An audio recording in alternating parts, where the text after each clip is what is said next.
Okay, so Bacha Party, what we saw was in France society, in the society of France, there were three estates. What were they? क्या क्या था? बोलिए बोलिए, तीन तीन states कल हमने पढ़े थे ना, क्या क्या थे? What were the three states? The noblemen, the clergymen and the peasants. ठीक है भाई, ये सब याद रखना है. ठीक है, तो बॉर्बन डायनेस्टी थी. ठीक है, और उसके बाद लुई 16 आए तो काफी सारा कर्जा बढ़ गया. जब लुई 16 आए, he was a good man but he was married to Marie Antoinette and धीरे धीरे खजाना, सरकारी खजाना खाली होता रहा था, क्योंकि फ्रांस बहुत सारे वॉर्स लड़ रहा था और बहुत सारे कंट्रीज को, 13 कंट्रीज को उसने फ्री कराया था फ्रॉम द ब्रिटिशर्स. ठीक है, so these were certain things that we had studied yesterday. So we will continue from here कि फ्रेंच रेवोल्यूशन कैसे धीरे धीरे आगे चलने लगा. ठीक है, okay, so let's see French revolution here. Struggle to survive. 1715 में population of France was 23 million. ये सब आपको अपने आंसर्स में लिखने पड़ेंगे. ठीक है, तो 1753 में फ्रांस का पॉपुलेशन कितना था? 23 मिलियन. ठीक है, 1789 में फ्रांस का पॉपुलेशन बढ़कर कितना हो गया? 28 मिलियन. ठीक है, it became 28 million. Rapid increase in population, rapid increase in demand. तो जैसे जैसे पॉपुलेशन बढ़ता है वैसे वैसे चीजों की डिमांड भी बढ़ेगी. हाउसिंग की डिमांड बढ़ेगी, पानी का सप्लाई का डिमांड बढ़ेगा, इलेक्ट्रिसिटी का डिमांड बढ़ेगा, जो चीजें हम यूज करते हैं उन सारी चीजों का डिमांड बढ़ेगा. ठीक है, so it is obvious that the demand will increase. Demand for everything would increase. Okay, production of food grains did not increase. लेकिन प्रोडक्शन ऑफ फूड ग्रेन्स ठप ही रह गया, वो इंक्रीज नहीं हुआ. ठीक है, प्रोडक्शन ऑफ फूड ग्रेन्स जैसे का था वैसे ही रह गया. तो अभी क्या होगा? अभी क्या होगा? आपका पॉपुलेशन बढ़ गया है तो साथ ही साथ फूड ग्रेन्स भी बढ़ना चाहिए, लेकिन फूड ग्रेन्स नहीं बढ़ा है. तो what will happen now? Hunger, hunger होगा. और अगर हंगर किस किस क्लास में होगा? देखो, जिनके पास पैसा है ना उनको प्रॉब्लम नहीं है, जिनके पास पैसा नहीं है उनको प्रॉब्लम होगा. ठीक है, देखो अभी समझ लो फूड प्रोडक्शन हो रहा है, लेकिन जो फूड प्रोड्यूसर्स हैं वो भी देख रहे हैं कि हम सबको फूड डिस्ट्रीब्यूट नहीं कर सकते. ठीक है, ये हमारे लिए भी गोल्ड बनता जा रहा है. ठीक है, इसको अपन दबा देते हैं.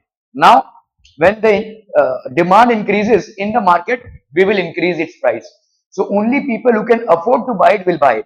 ठीक है, तो इसीलिए production of food grains did not increase. Hunger बढ़ेगा. Bread was the staple diet of majority. Staple diet मतलब क्या होता है? जैसे अगर आप इंडियन है और मैं आपसे पूछूं आप क्या खाना का क्या आए हो, आप बोलोगे दाल चावल रोटी सब्जी. ये आपका स्टेपल डाइट है. चावल रोटी ये आपका स्टेपल डाइट. हर इंडियन घर में ये तो बनता ही है ना, चावल रोटी तो बनेगा. तो दीज आर स्टेपल डाइट्स. तो वैसे ही फ्रांस में bread was a staple diet. ये आपका स्टेपल डाइट हुआ करता था. Bread was a staple diet. Therefore price of bread rapidly increase. Bread का प्राइस धनाधन बढ़ने लगा. ठीक है, many were workers on fixed wages. तो बहुत सारे लोग ऐसे वर्कर्स थे जो फिक्स्ड वेजेस पे थे, मतलब इतना घंटा काम इतना पैसा, इतना घंटा काम इतना पैसा, ऐसा. ठीक है, many were workers on fixed wages. Wages remain fixed. तो वेजेस आपके फिक्स्ड ही रह गए भाई साहब. ठीक है, wages were fixed. Okay, things became worse when drought और हेल रिड्यूस्ड हार्वेस्ट. ठीक है, और ये चीजें जो है तो और ज्यादा बद से बदतर बनती गई जब ड्राउट आ गया. ड्राउट मतलब सूखा पड़ना. और हेल, हेल मतलब क्या होता है? ऐसे बारिश में ऐसे ये गिरते हैं, क्या कहते हैं, बड़े बड़े पत्थर गिरते हैं. यहां तो नहीं होता है बट जनरली नॉर्थ साइड में, हिमालयन साइड में कभी कभी आपको देखने को मिलता है. बड़े बड़े पत्थर गिरते हैं, उससे काफी डैमेज होता है. डैमेज होता है, गाड़ियां डैमेज हो जाती हैं, बाहर जमीन डैमेज होती है और फसल डैमेज होती है. कभी कभी छत भी डैमेज होता है. अगर वुडन हाउस है या मड से बना हुआ हाउस है तो वो भी डैमेज होता है. ठीक है, तो दीज आर नोन एज हेल्स. ठीक है, ये हेल्थ कभी कभी पूरी फसल को बर्बाद कर देती है. पूरे साल आपने मेहनत की, फसल उगाया और आधे घंटे का हेल स्टॉर्म हो गया, पूरा फसल बर्बाद. The entire crop will be destroyed. ठीक है, okay, so things became worse when drought और हेल रिड्यूस्ड हार्वेस्ट. ठीक है, gap between rich and poor increased. Rich और पुअर के बीच में गैप बढ़ने लगा. रिच और पुअर के बीच में गैप बढ़ने लगा. ठीक है, ओके, सबसिस्टेंस क्राइसिस. तो इसको अपन बोलेंगे सबसिस्टेंस क्राइसिस. मतलब अभी आपके पास पैसे नहीं है, ये सबसिस्टेंस क्राइसिस हो गया. ठीक है, अभी जनरल लोगों के पास पैसे नहीं है, गरीबी बढ़ रही है और खाने की चीजों को खरीदने के भी पैसे नहीं है. जो नेसेसिटी चीजें हैं उनको खरीदने के भी पैसे नहीं है। ठीक है, देखो ये सब हम क्यों पढ़ने की कोशिश कर रहे हैं? हमारा मुद्दा तो भाई साहब फ्रेंच रेवोल्यूशन है, तो इससे हमको क्या लेना है? रेवोल्यूशन मतलब इकलौता इकलौता इंसान पार्टिसिपेट नहीं कर रहा है, the entire country is participating in a revolution, in a change. Why do you want a change? देखो अगर मैं ऐसे बोलूं कि यू नो मेरे घर में पानी आ रहा है, खाना है, सब कुछ जो सुख सुविधाएं हो सकती हैं एक सामान्य जीवन में वो है, तुमको सब कुछ मिल रहा है, एजुकेशन, ठीक है, और मैं बोलूं कि यार तुम्हारी दुख भरी कहानी के लिए वो बंदा जो बाहर से जा रहा है ना वही रिस्पॉन्सिबल। तुम बोलोगे भाई इतना दुख नहीं है कुछ, है ना, ठीक है, तुम कुछ पका रहे हो भाई साहब, तुम मेरी बातों पे ध्यान नहीं दोगे। लेकिन समझ लो तुम्हारे घर में 4 दिन तक पानी नहीं आया है, या तुम्हारे घर में 5 दिन तक खाना नहीं बना है, तुम भूखे प्यासे हो, ठीक है, इस स्टेट ऑफ माइंड में अगर मैं बोलूं यार ये जो बाहर आदमी जा रहा है ना इसके वजह से तुम्हारा प्रॉब्लम है, तो तुम उसको मारने दौड़ोगे, है ना, क्योंकि तुम सताए हुए हो। ठीक है, you are under a very deprive state of mind. ठीक है, आपका मनोस्थिति एकदम बेकार हो चुका है, और आप अगर अपनी फैमिली को रन करते हैं तो और ज्यादा मनोस्थिति आपकी खराब होगी।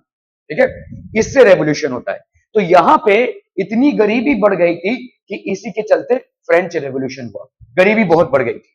ठीक है, ओके, सो गैप सब्सिस्टेंस क्राइसिस हो गया भाई साहब। Pieces of ice falling edge rain, तो हेल होता है पीसेस ऑफ आइस, ये बड़े बड़े पत्थर होते हैं आइस के जो एज रेन फॉल डाउन करते हैं। ठीक है, subsistence crisis हो गया, an extreme situation where the basic means of livelihood are endangered। तो आपका subsistence crisis होता क्या है? What is subsistence crisis? एक extreme सी situation होती है जहां पे basic means of livelihood are endangered। livelihood मतलब कमाने धमाने का जो आपका जरिया है वही endangered हो गया है। अभी क्या खाएंगे कल पता नहीं, क्या घर पे कुछ खाना पकेगा कि नहीं पता नहीं, ऐसी हालत हो गई है। ठीक है, इसको अपन बोलते हैं एंडेंजर्ड। इसको लिख लीजिए, subsistence crisis, an extreme situation where the basic means of livelihood are endangered। क्योंकि इस ये आपका की वर्ड है, this is one of the key words that you have to use in your answer. ठीक है, ये की वर्ड है subsistence crisis.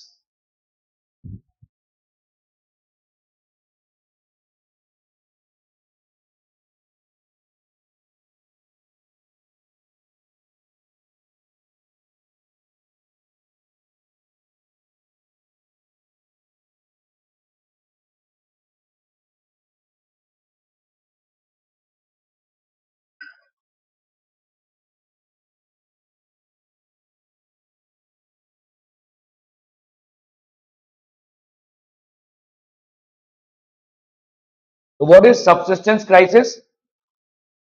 An extreme situation where the basic means of livelihood are endangered।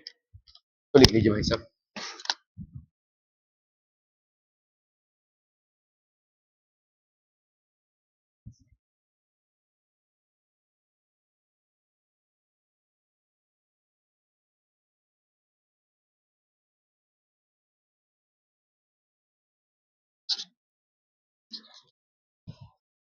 An extreme situation where the basic means of livelihood are endangered।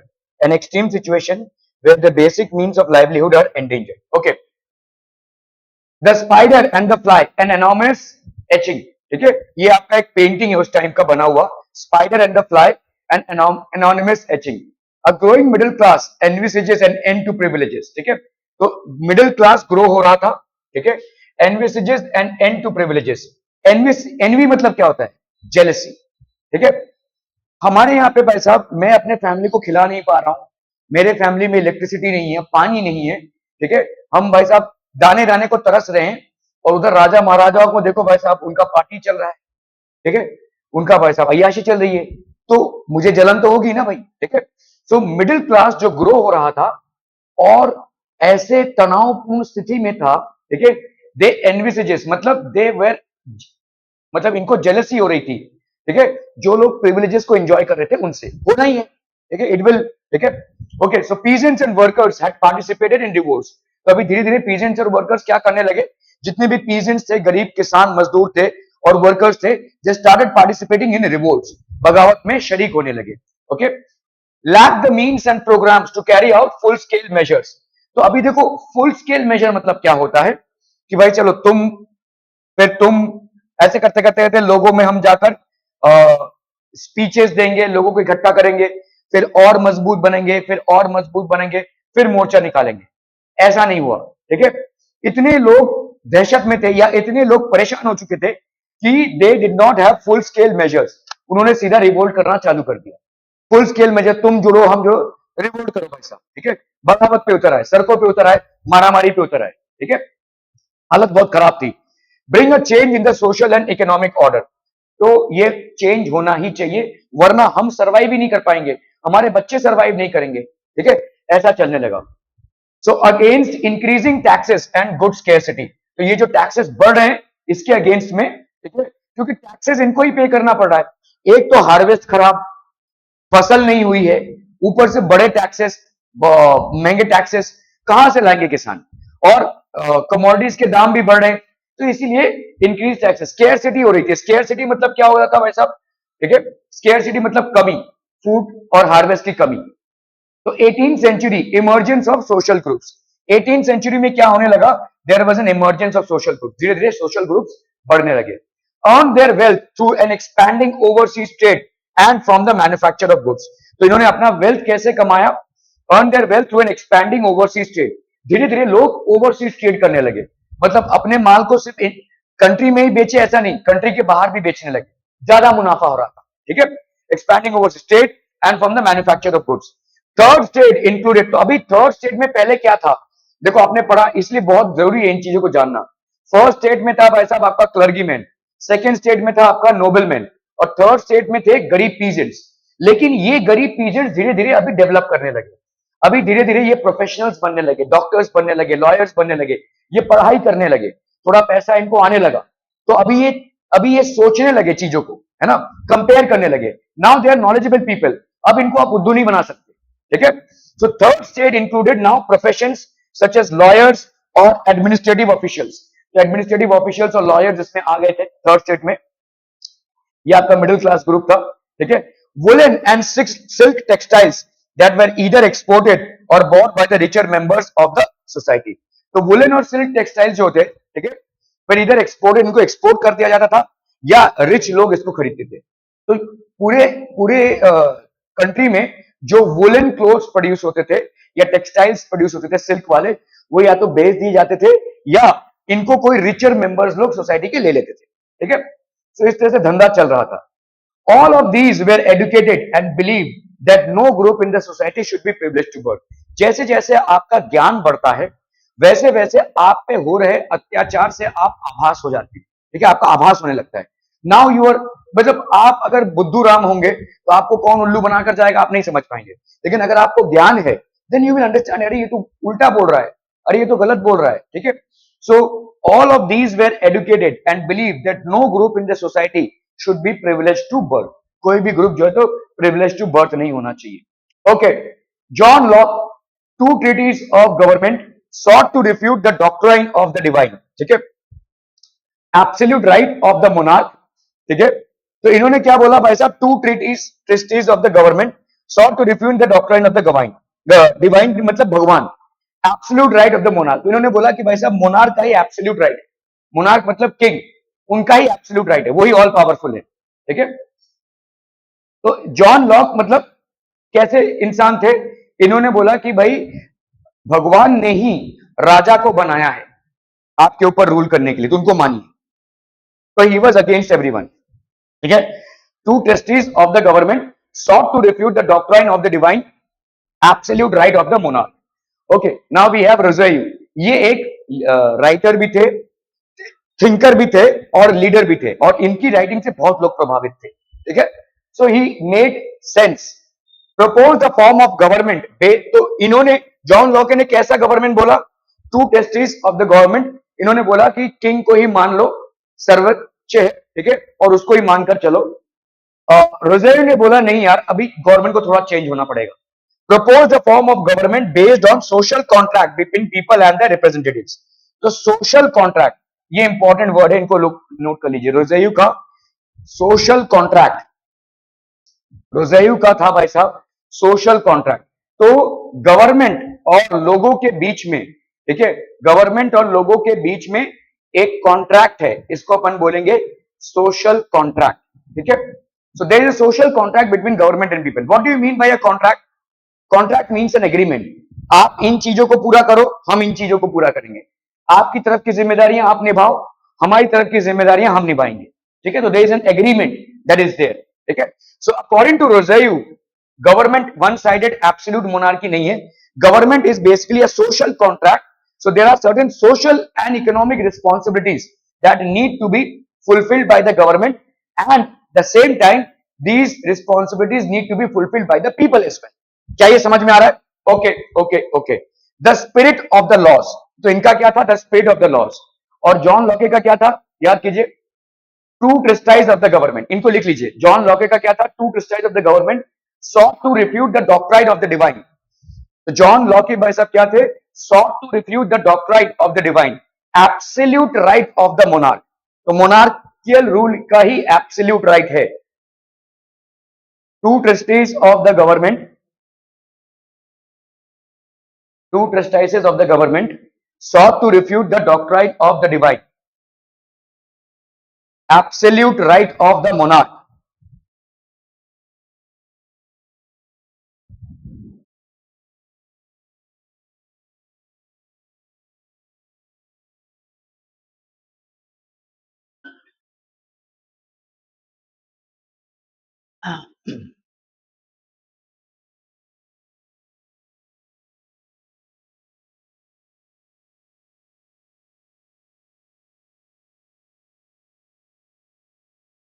ठीक है?